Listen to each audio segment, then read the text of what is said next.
So I was just talking to a couple of friends about how right now Muslims are being targeted in their everyday lives wherever they go. In fact, as I scroll down my newsfeed, I have read stories every single day of people, my friends who are in Southern California right now. One of them whose mother was out with her grandkids, and her mother wears a scarf, a hijab, and she was thrown a rock. Someone threw a rock at her while she was with her grandkids. Then I heard another story of a woman who was just driving on the freeway, minding her own business. Someone in front of her was driving a Jeep, and as they were driving the Jeep, they halted all of a sudden, and she halted as well, and she thought, oh, maybe, this person is, someone's blocking them or something like that. Turns out the guy did it again, and then at that point she was like, maybe I should change lanes and see what's going on with this guy. As she changed lanes, the guy took out a gun and pointed it at her and started slurring really Islamophobic stuff. So you can imagine, and I mean, this is an everyday occurrence, and these are just the stories that I'm hearing of, just the stories that show up on my news feed. I mean, I live in New York right now, and I just heard of a man, a Muslim man, who was spat at and then punched just because, and he was a store owner, he was a small business owner, and someone just came at him and just, was very violently attacking him.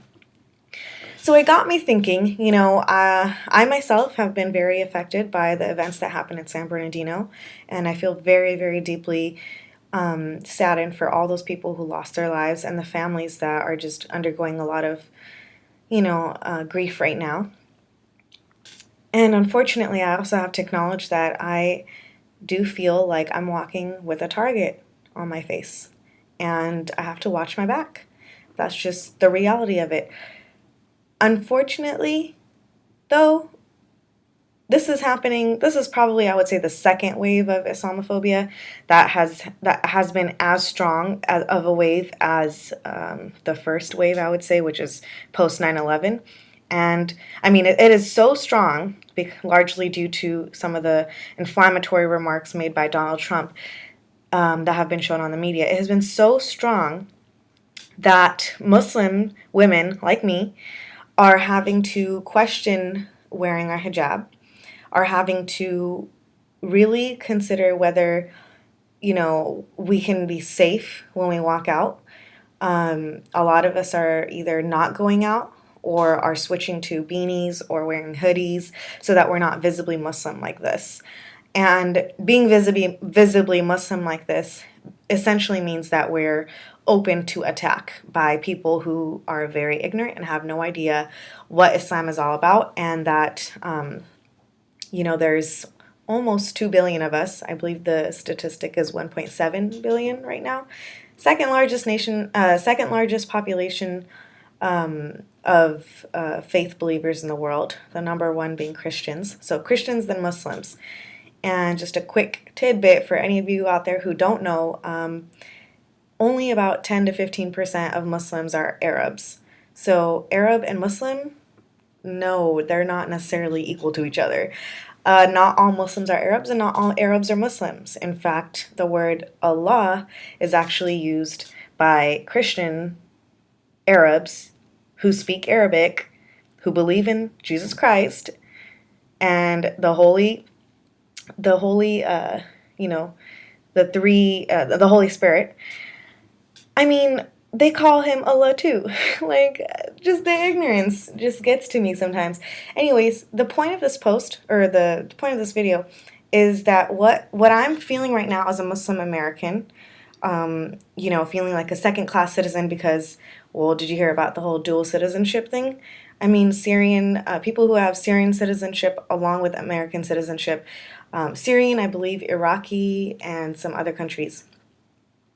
Oh, by the way, I just realized it's the Holy Trinity. For whatever reason, I couldn't think of it.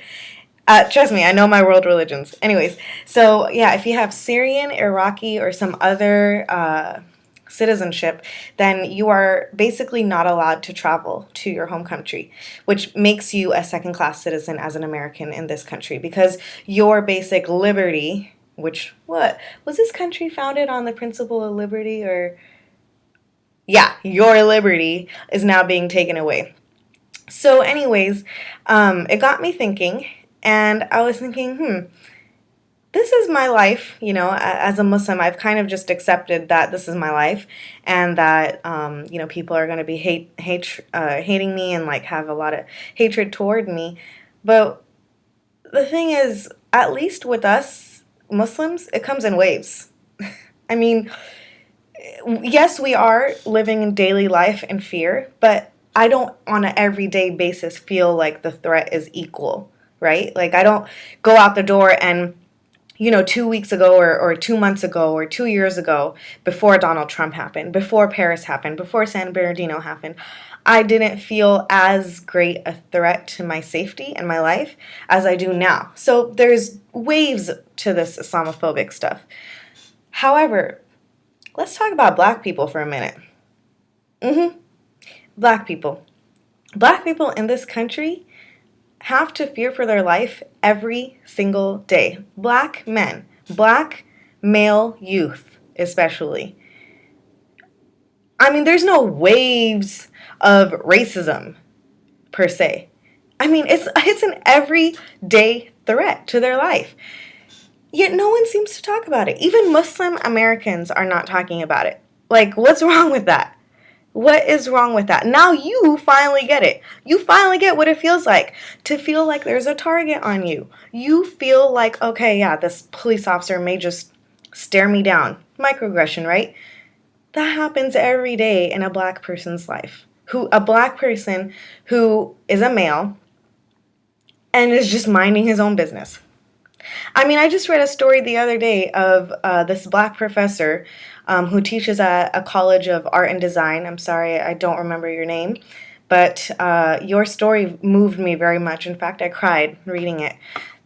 He was stopped because he matched the description, right? He fit the profile. The police were out there looking for a black male wearing a beanie and a puffy jacket. I mean, could you get any more racist than that? Like simplifying someone to just those bare elements and then scoping them out. Like, oh, black guy, beanie. Yeah, he must fit the description. It's him, let's stop him. You realize that's like a very common occurrence in the lives of black and brown folk? Muslims, are you listening to me? This is an everyday reality. And it's only recently that stuff like this has made the news. Like police brutality now has become a dinner table topic. It's like everyone's talking about police brutality, but police brutality has existed since the time of the slaves. In fact, if you look it up, that's how the police even came about. They were policing the slaves. Muslims, where are you at? Do you even know the history of this country? I have Muslims that are my friends who don't believe racism exists. I mean, I've begun to defriend those Muslims, sorry. But yeah, it's real. And their parents and their family members. I mean, I have people, extended family members also don't subscribe to racism. It's not a system to them. They don't understand it. It doesn't affect them, apparently, even though, racial profiling, even though, the National Defense and Authorization Act, even though, the Patriot Act, yeah, that thing where they monitor your phone calls, yeah, that's racism. So, anyways, I mean, like, these are people, like, I just don't get it. They're people with, like, the most Muslim names who don't believe that racism exists. So, I don't know how to penetrate through to those people. And I was talking to my friends, as I mentioned earlier, that, just it's hard for the Muslim population, I think, to really truly understand the black struggle, the black and brown struggle, because we seem to have been immune to it for so long. Like we hadn't faced it head on, right? Like it wasn't like an everyday reality for us until now that the threat is real.